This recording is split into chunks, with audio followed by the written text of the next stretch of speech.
tricks on writing and producing. And today I'm gonna break down the Pro Tools session of Karma, if that's all right. Oh! So this has worked really well for it to be a sort of Q&A. So if anybody has questions about anything, let's keep it really interactive. Literally questions about anything, just raise your hand. Not yet, though. Let me get started. Okay, so this is Pro Tools.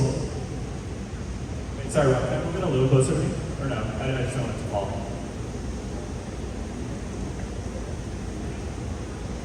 Okay, perfect. There we go. Okay, so this is Pro Tools. This is how I make all the music. Each one of these rows is a different instrument. It's a different track. So let me play a second of Karma here.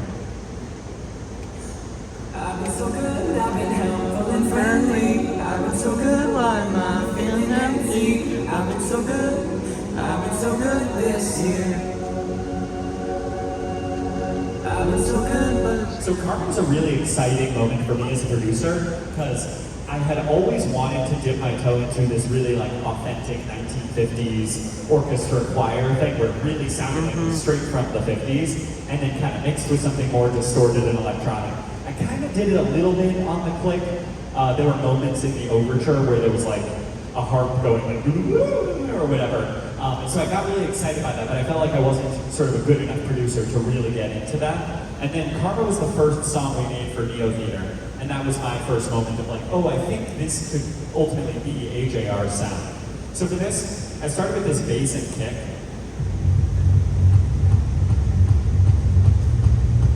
Which kind of gave the tempo and the feel of the song. But it felt very like Vampire Weekend, The Strokes, it felt very like straight rock. And so I started thinking about, okay, what kind of orchestral instrument can I put in there that would serve the same purpose and have that same kind of tempo? So I added these cello staffs. Kind of the same thing, but now it's feeling a little more AJR-ish. Sorry. You're good, Mom.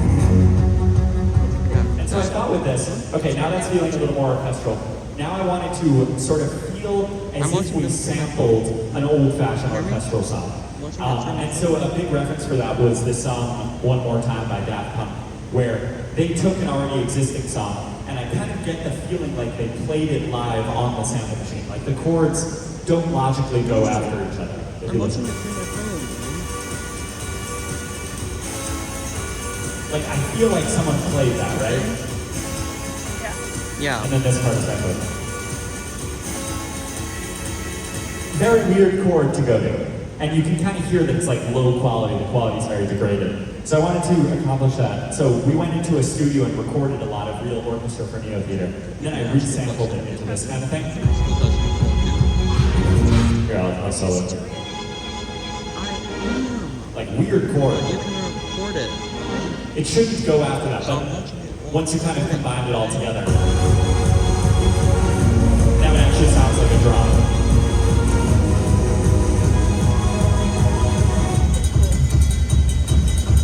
Okay, so I wanted to really lean into this sort of degraded, low quality thing, the electronic stuff. And so I recorded this stuff. And that's actually, I'm gonna embarrassingly take off the effects right now to reveal that that's me under there making noises. Kind of a cool lesson in that if you put the right processing on something, this has lo-fi on it, which basically degrades the quality of it, makes it all aliasy, like low quality radio. You can kind of recontextualize it into an effect.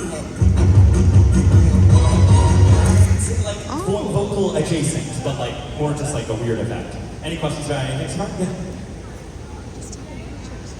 I know. 1 year since MSG, that's right.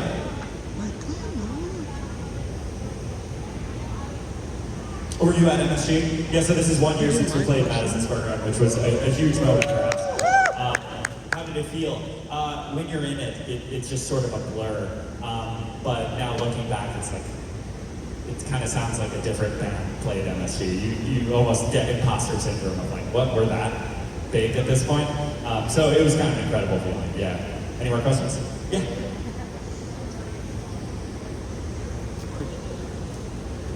Could you hold my phone? Yeah. So how do we start writing a song? It's different for each song, but what I found is the thing that you probably like most about a given song is probably the thing we started with. So like Bang, for instance, we started with that track, the timpanis and the trombones going.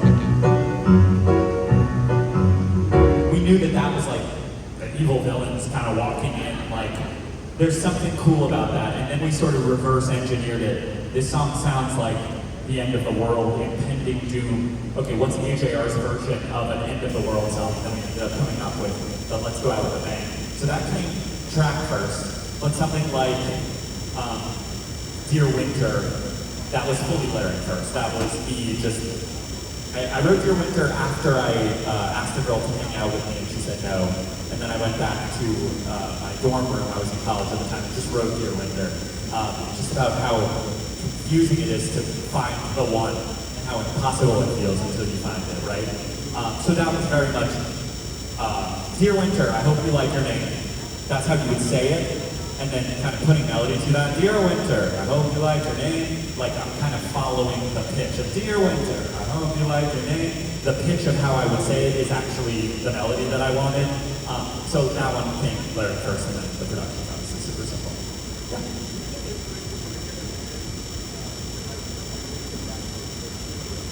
Do we get inspiration from any other bands? Yeah, I think we find honestly very little inspiration in pop music, and we do that on purpose. We try to sort of shield ourselves from whatever's happening in the pop world right now. Because I think that can get a little, for lack of a better word, incestuous. It can get a little like everyone's copying Drake, who's copying this person, and we're all then copying each other. So I think we try to look to like Broadway a lot. We try to look to a lot of old like 1940s music. Ordinary People, we have a song. That we fully lifted that concept from this country song called Where Have All the Average People Gone? I honestly forget who it's even by. It's like pretty unknown song, and it's from the 50s, and it's that exact same concept but for the 50s. It's like, these people tell me I'm too much of a hippie, and these people tell me I'm too much of it, and we thought, oh, we can recontextualize that for the year 2020 or whatever. So we try to find it everywhere. Good question, yeah, guys.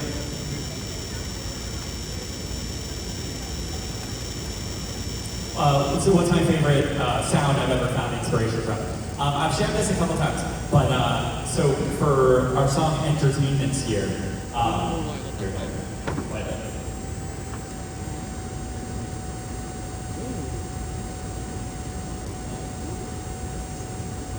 Wait, we're gonna hear the demo? So I found a video online on YouTube of someone screaming the lyrics to You're Welcome by, from Moana. And he had such a good scream, it was like distorting his mic. He's going, it's adorable, you don't know how it fails! And fail! He hit such a good frequency that I put it into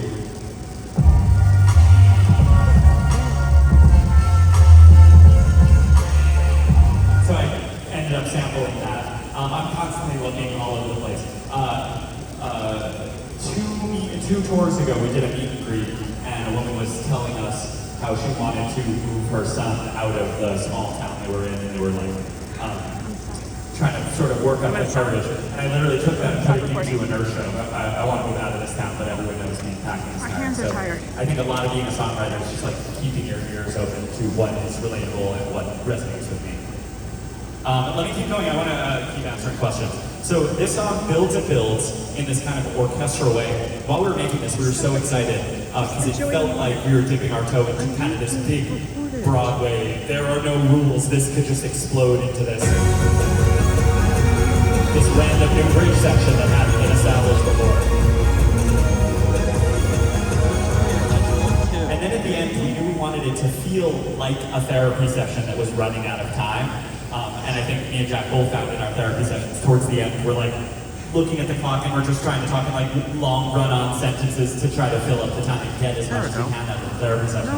And so we wanted this to be one long sentence at the end here. To give me some diagnosis of why I'm so hollow, please give me instructions, I promise I'll follow a trick. And it goes on for about, I don't know, 45 seconds. We realized pretty quickly while we were recording Jack that he was running out of breath and he couldn't actually sing for 45 seconds.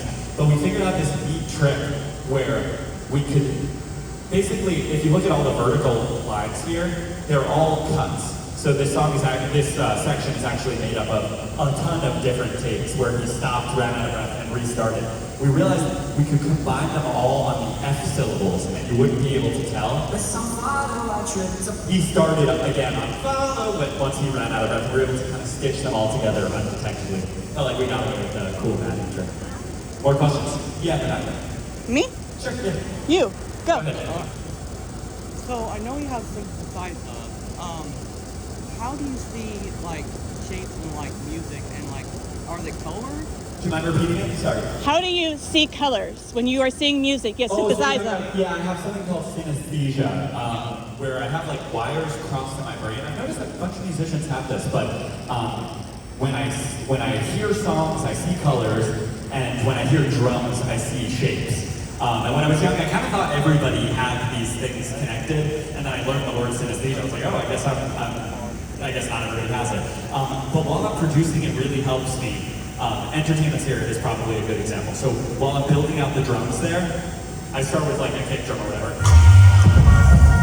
So that's a very soft, round kick drum. To me, it's like a black, shiny, rubbery sphere. This means nothing to anybody except me, but No, it's like a sphere. And I knew I wanted a snare that kind of complemented that aesthetically, so I found a snare that was like a wooden, kind of like this shape. And that paints a really nice picture in my mind, so I knew the production was done at that point. Awesome. What's the best way you found to have like the instrumental side, like kind of play with the lyrical side, like back and forth with each other? Yeah, so what's the best way I found to have the instrumental play with the lyric? That's probably the most difficult thing about songwriting and producing that you've hit the head on, the nail on the head. That's so often the curse we have is we love a track. So there's a song called The Big Goodbye that's on our EP that's going to come out later this summer. We've been working on that song for 5 years. The first demo I made of this like sample that goes into this beat was literally, over 5 years ago. We've just tried to write song after song on top of this track. It can often be a curse if you're so in love with the track that the song is going to be the thing that people actually remember as opposed to the track. You need to write a song that's even better on top of that track that fits perfectly.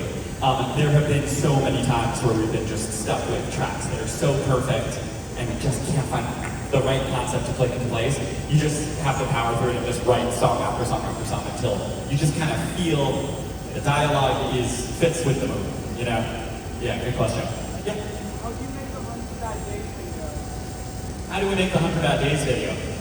We went into a big green screen studio, and then, if I remember right, Jack covered himself in a lot of green paint, and he was wearing like a skin tight green suit. He was not happy that day at all. Sort of forced him into it. Let me take 2 more questions. Yes. What was the hardest part about writing Karma? I think, so if you look, there are a lot of tracks in this song. You know, and a lot of these are actually combined. I combine like a lot of the drums once they become like big African drum parts. I sort of like bounce them down. There's probably like 60 tracks or so. This was one of the more ambitious songs I attempted just because there were so many instruments I was trying to shove in. And I made this, I don't know, 8 years ago or so. Now as a producer, I find myself realizing less is more. I'm using way less tracks so that you can kind of hear each individual thing. But at this time I was like, I love whatever, these stops. But I also love, oh I actually do love this. I love that snare sound. Once you combine 100 of those, the audience is not noticing anything. So you have to really find the individual moments for each thing to shine. Okay, final question. Yes, go ahead.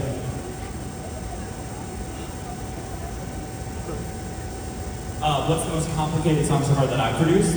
Was that the question? Next Up Forever, I think probably has the most tracks out of anything I've ever made.